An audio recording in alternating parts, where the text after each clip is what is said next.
41 వరకు చదువు. అక్కడ కూర్చోదు.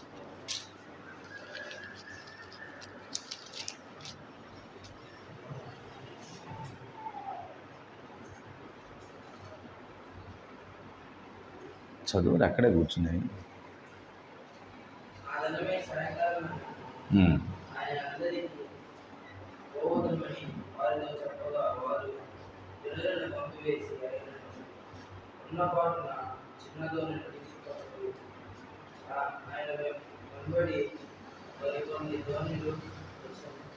అప్పుడు పెద్ద తుఫాను రేగి ఆయన ఉన్న ధోని మీద అలలు కొట్టినందున ధోని నిండిపోయింది.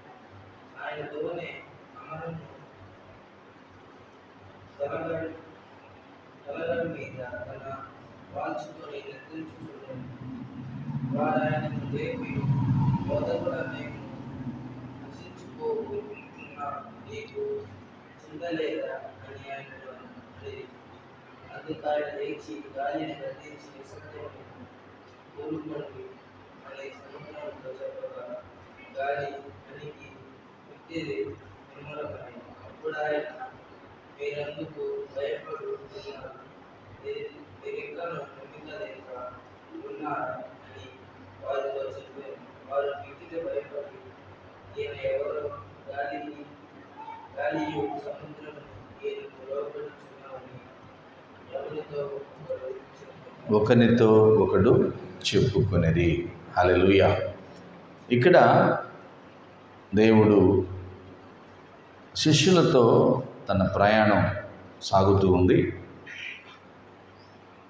ఆయన ప్రయాణం సాగుతూ ఉన్నప్పుడు ఆ దినమే అనంటే ఆ పరిచర్య చేశారు. పగలంతా దేవుని వాక్యాన్ని బోధించాడు. వాక్యం యొక్క విలువని తెలియచేశాడు. విత్తనాల గురించి ఉపమానం చెప్తూ అది ముగించుకున్న తర్వాత సాయంకాలం అయింది. సాయంకాలం అయిన తర్వాత అంటే ఆ రోజే సాయంకాలం మరి వెళ్ళి విశ్రాంతి తీసుకోవటం చేయకుండా మరొక ప్రాంతానికి బయలుదేరాడు.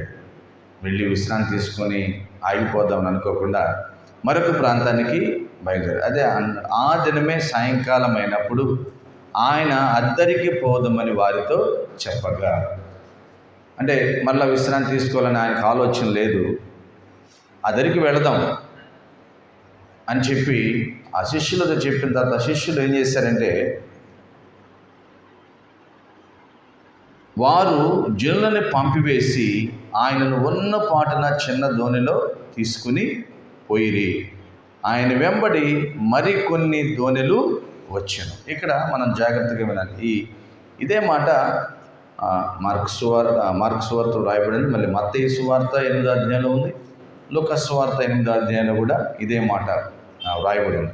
కానీ మార్కు చాలా వివరంగా దీని గురించి రాశాడు. మనందరం ఒకసారి జ్ఞాపకం చేసుకోవాలి. ఈ సువార్తలన్నిటికంటే ముందుగా రాసింది మార్కే ఈ సువార్త అన్నిటికంటే ముందు రాశాడు. కానీ దాన్ని మత్తయి ముందని మత్తయి పెట్టారు. కానీ వాస్తవానికి 4 సువార్తల్లో అపొస్తలులు అన్నిటికంటే మొదటగా వ్రాయబడింది ఏంటంటే మార్కు సువార్త. కాబట్టి మార్కు సువార్తలో అధ్యాయాలు తక్కువగా ఉన్నప్పటికీ సమాచారం చాలా ఎక్కువగా ఉంటుంది. ఆయన గురించి చాలా వివరంగా కూడా మనం చూడవచ్చు. కాబట్టి ఇక్కడ చాలా వివరంగా చెబుతున్నా, ఆ దినమే సాయంకాలం అయినప్పుడు అద్దరికి పోవాలని ఆ శిష్యుల్ని బలవంతం చేసినప్పుడు, శిష్యుల్ని అడిగినప్పుడు శిష్యులందరూ యేసుక్రీస్తుని ఉన్నపాటిని ధోనిలో ఎక్కించుకున్నారు. వారితో ఉన్న వారందరినీ పంపివేశారు. ఇప్పుడు వారు ఎక్కడికి ప్రయాణమైపోతున్నారు అని అంటే మనం చూద్దాం.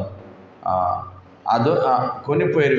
మరికొన్ని ధోనిలు వెళ్ళారు. అప్పుడు పెద్ద తుఫాను రేగి ఆయనున్న ధోని మీద అలలు కొట్టి నందున ధోని నిండిపోయాను. అంటే వీళ్ళు ఎక్కడికి వెళుతున్నారంటే మరొక 2 సువార్తలో రాయబడి ఉంది.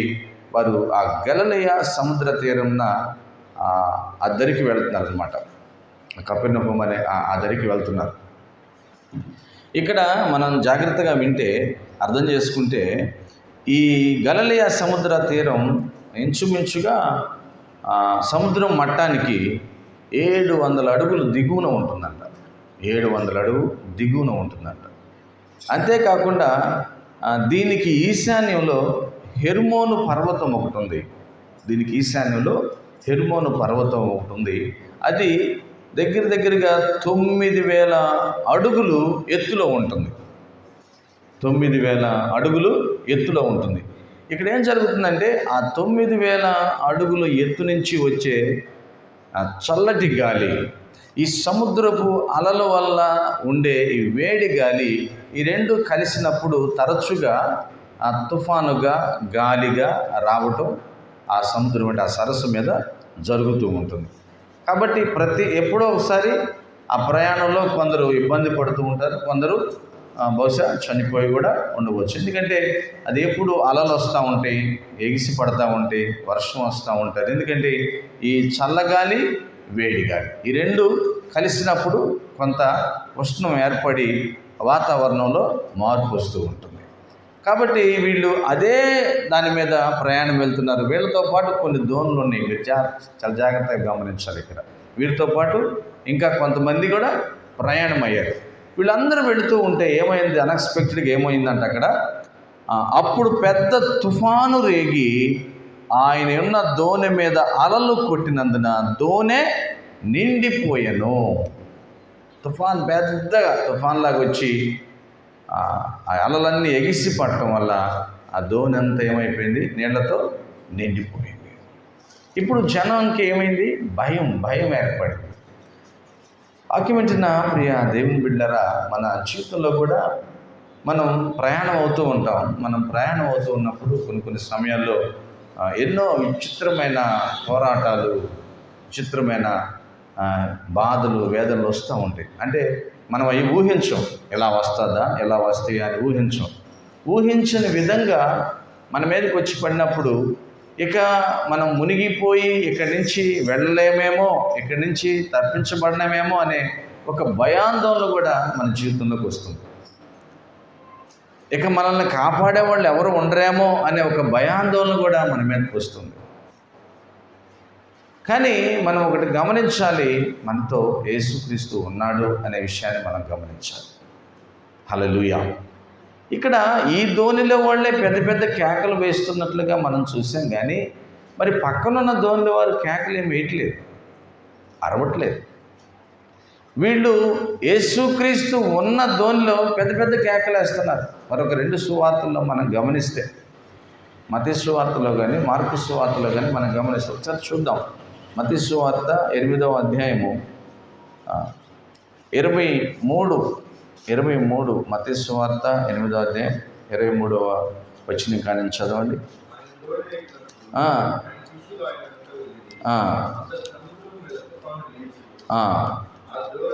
ఆ దోణె అలల చేత కప్పబడెను. వచ్చి ప్రభువా నశించిపోచున్నాము, మమ్మల్ని రక్షించు. అంటే ఎప్పుడైతే నీళ్లతో నిండిపోతుందో భయం వచ్చేస్తుంది. ఇక మేము ఏమైపోతామో అనే ఒక భయం. జాగ్రత్తగా వినాలి ప్రియమైన బిడ్డలారా. అక్కడ ఆ తుఫాన్ రావడానికి కారణం ఏంటంటే అక్కడున్న వాతావరణం కారణం.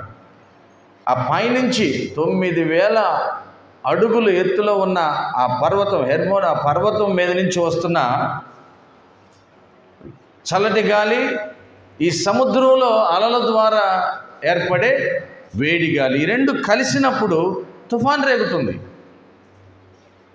దీన్ని మనం గమనిస్తే చాలు. దీన్ని మనం ఎలాగా పక్కకు వెళ్ళాలి, లేదా ఏ విధంగా మనం ఆ భయం నుంచి విడుదలవ్వాలని మనం గమనిస్తే చాలు. గమనించకుండా ఏమైపోతున్నామో, ఎలాగైపోతామో, నశించిపోతామేమో, మనకి కాపాడే వాళ్ళు ఇంకెవరు లేరు, మనల్ని రక్షించే వాళ్ళు ఎవరు లేరని భయపడుతూ ఉంటాం. కానీ మనతో ఆ దోణిలో వారితో పాటు ఎవరున్నారు? యేసుక్రీస్తే ఉన్నాడు. హల్లెలూయా. అందరూ చెప్దాం హల్లెలూయా.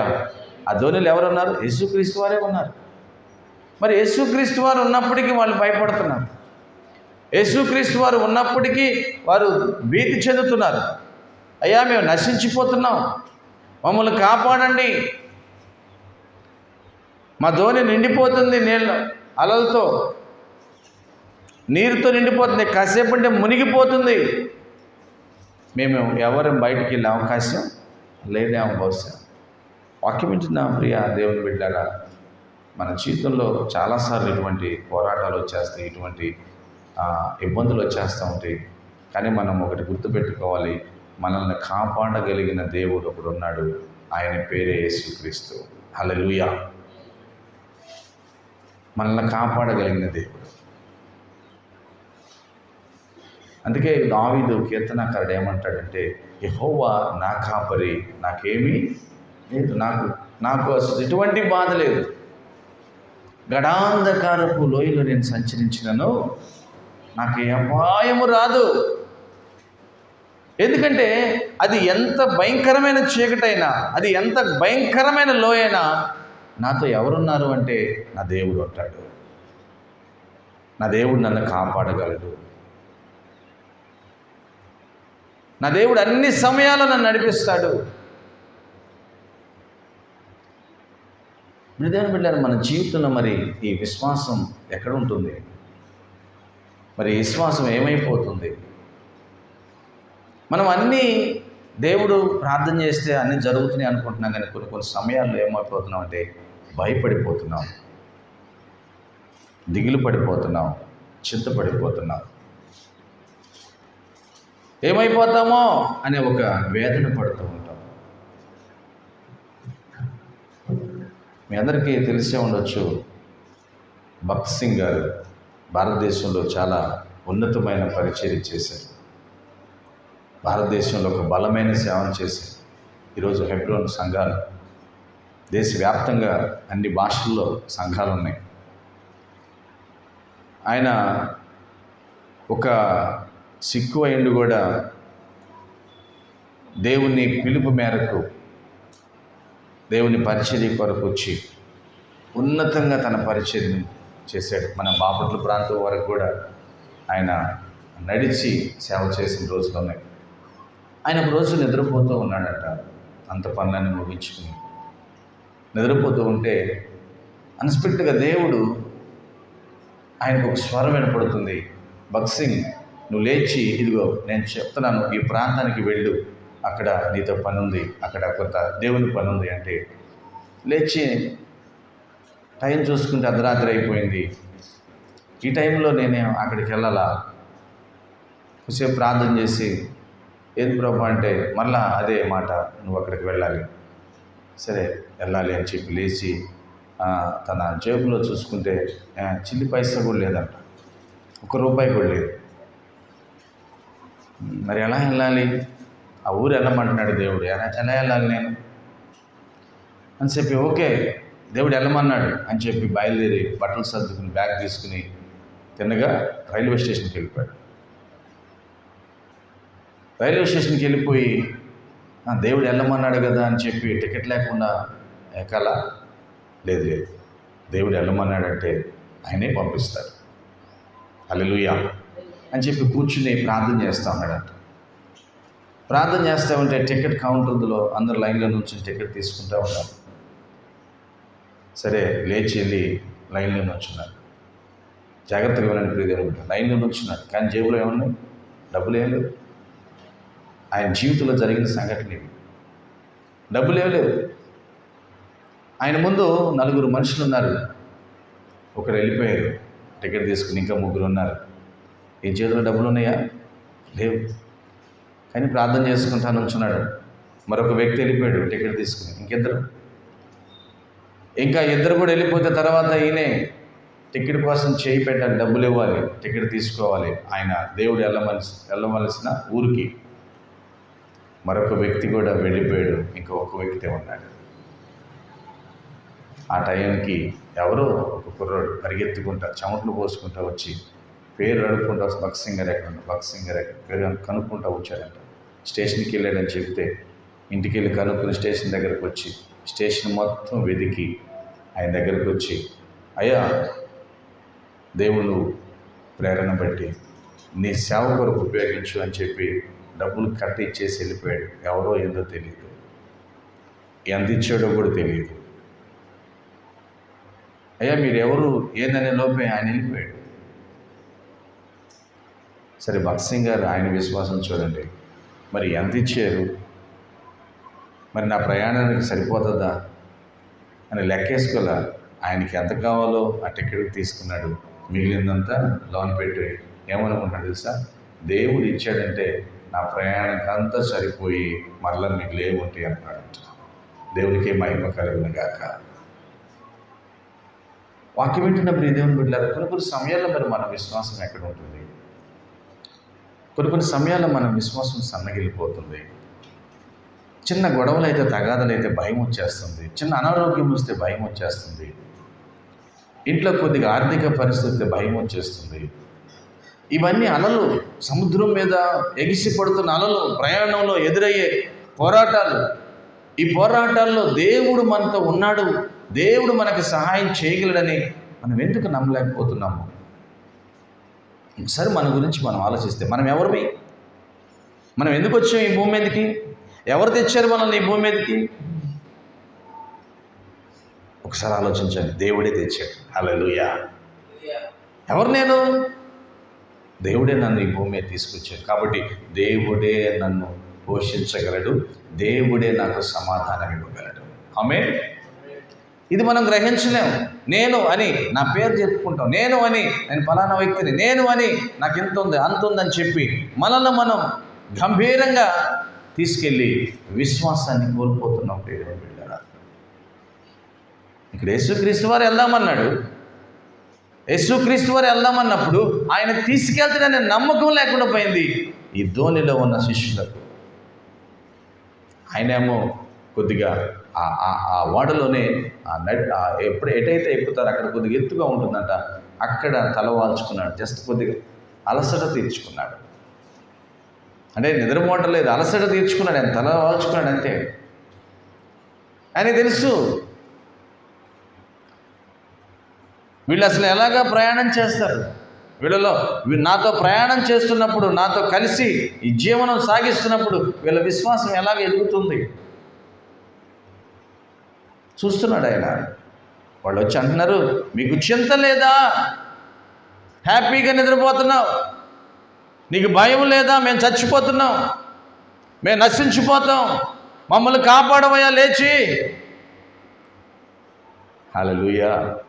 అందరూ చెప్తాం హల్లెలూయా. ఎంతమంది ప్రశాంతంగా నిద్రపోగలరండి? ప్రశాంతంగా నిద్రపోవాలంటే కొన్ని ఉండాలి మన జీవితంలో. చూద్దాం ఒకసారి కీర్తన గ్రంథము, ఒకసారి చూడండి, బైబిల్లో ఉన్నవారు తీయండి. కీర్తనల గ్రంథము. మనం చక్కగా నిద్రపోవాలి అంటే 3వ అధ్యాయం, 3వ దావీదు కీర్తన, 3వ దావీదు కీర్తన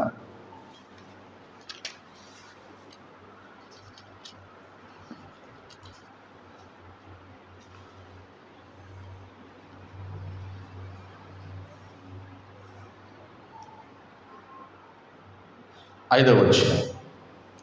యెహోవా నాకు ఆధారము, కావున నేను పండుకొని నిద్రపోయి మేలుకొందును. హల్లెలూయా. యేసుక్రీస్తు అలాగా హ్యాపీగా నిద్రపోతున్నాడు, ప్రశాంతంగా కూర్చున్నాడు. ఎవరంటే ఆయనకి తండ్రి ఆధారం కాబట్టి. ఆమేన్. కొద్దిగా గాలి ఎక్కువయ్యి పిడుగులు పడతా ఉంటే, పెద్ద స్లాబ్ ఉన్న ఇంట్లో పడుకోవాలన్నా ఏమొచ్చింది? భయం. అమ్మో పిడుగు మా ఇంటి మీద పడిద్దాం, ఆ పక్క చెట్టు ఊగుతుంది ఇంటి మీద పడిద్దాం, భయం. నిద్రపోరు, భయం ఎక్కువ. ఏది నమ్మకం?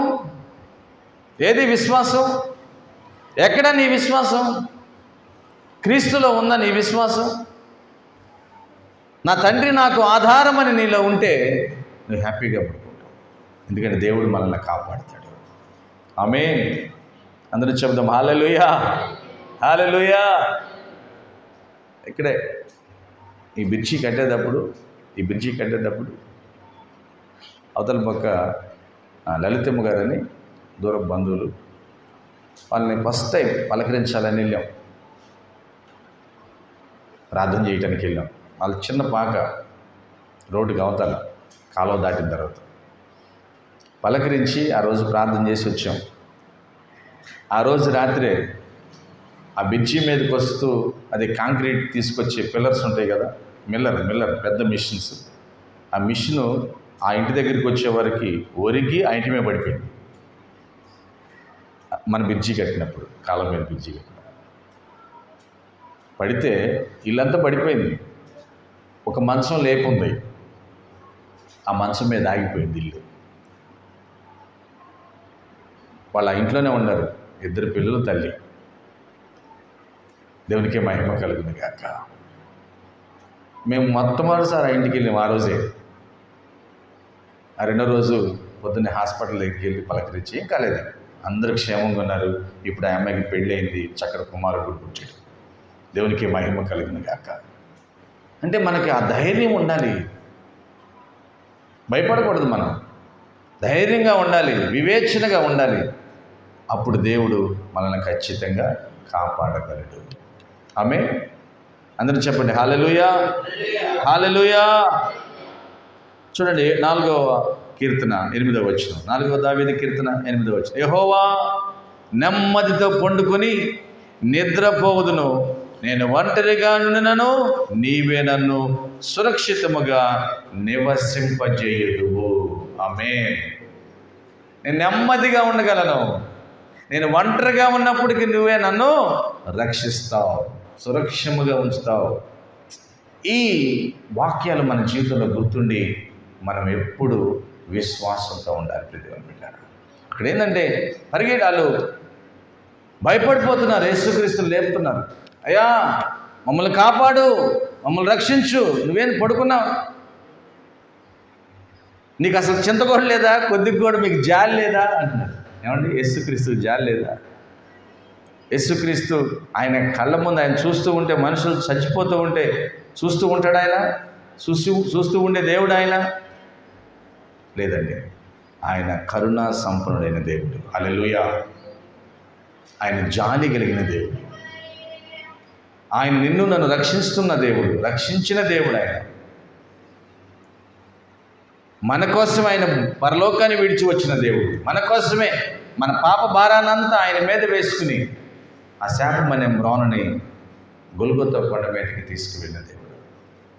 ఆకాశానికి భూమికి మధ్య ఏమీ లేనివాడిగా నా శాపం పాపాన్ని ఆయన మీద వేసుకుని 3 మేకుల మధ్య వేలాలైన దేవుడు ఆయన. హల్లెలూయా.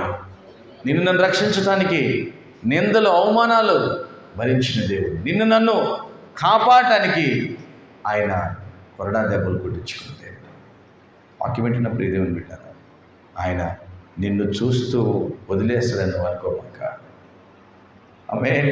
హల్లెలూయా. నా పరిస్థితి ఎంత ఉన్నా కానీ నన్ను కాపాడాల్సిన దేవుడు నన్ను విడిచిపెట్టాను అనుకుంటారు చాలామంది. లేదు నా దేవుడు నా పక్షాన లేడు, ఈ మధ్య నన్ను వదిలేసాడు అనుకుంటారు కొంతమంది. దేవుడు ఎవరిని విడిచిపెట్టని దేవుడు. హల్లెలూయా. ఆయన నిన్ను చూస్తున్నాడు, ఆయన నిన్ను కాపాడుతాడు.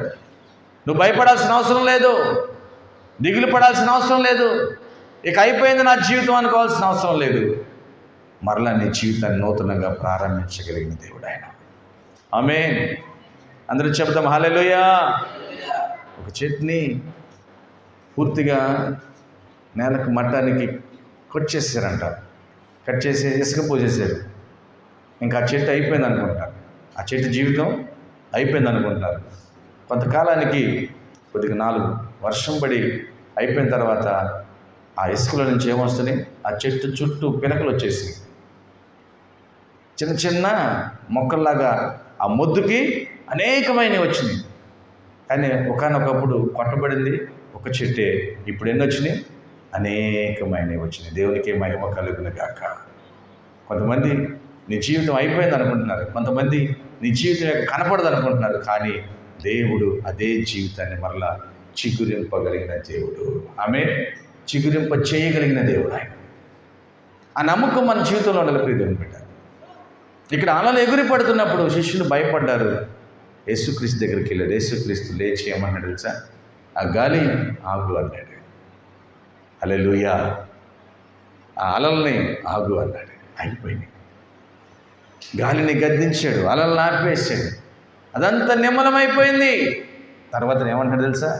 అల్ప విశ్వాసులారా, మీరెందుకు సందేహపడ్డారు? చూడండి ఒకసారి ఆ మాట మనం చూద్దాం. ఒకసారి ఆ మాట చూద్దాం. మార్కు సువార్త 4వ అధ్యాయం ఏమని రాయబడి ఉంది అక్కడ?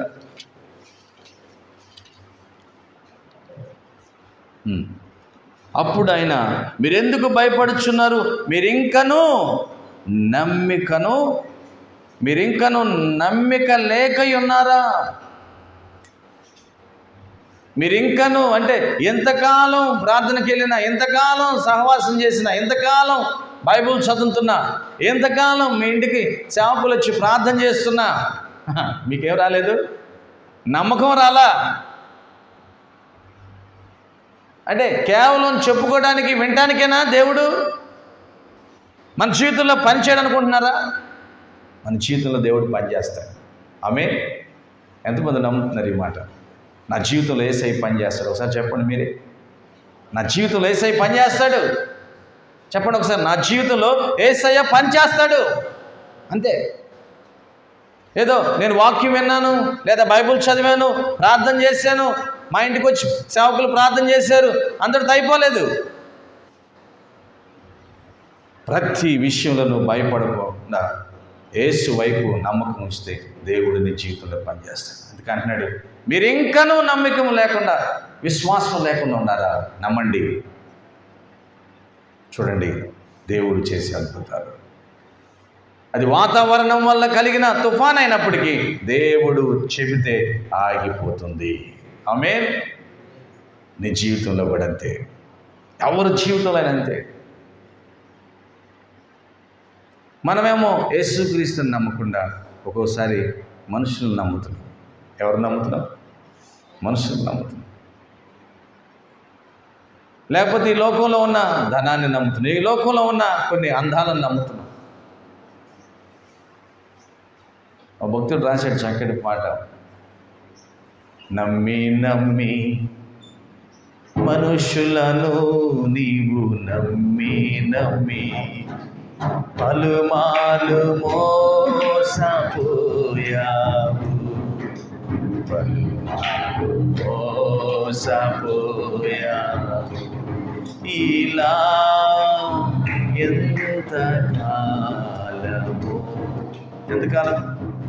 ఎంతకాలం ఇంక ఎప్పుడు మనుషులు నమ్మటమేనా? ఎప్పుడు నీకున్న బలాన్ని నమ్మటమేనా? ఎప్పుడు నీకున్న పరిస్థితులను నమ్మటమేనా? దేవుణ్ణి నమ్మాలి మనం.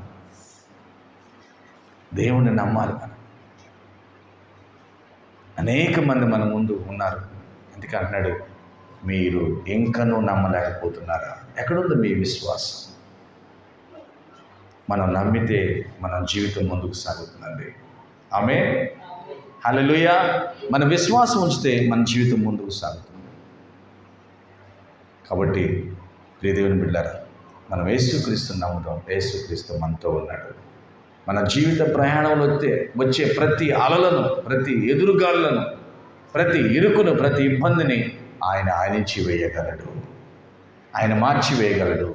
అయ్యో ఏమైపోతానో అని చెప్పి నువ్వు భయపడాల్సిన అవసరం లేదు. మనకి ముందు అనేక మంది జీవితాల్లో దేవుడు అద్భుతాలు చేశాడు. నీ జీవితంలో, నా జీవితంలో కూడా అద్భుతాలు చేస్తున్నాడు. అటువంటి గొప్ప దేవుణ్ణి నమ్ముదాం. ఆయన యందు విశ్వాసం ఉందో ఇటువంటి కృప దేవుడు మనకు దయచేయనుగాక. ఆమేన్. నమ్ము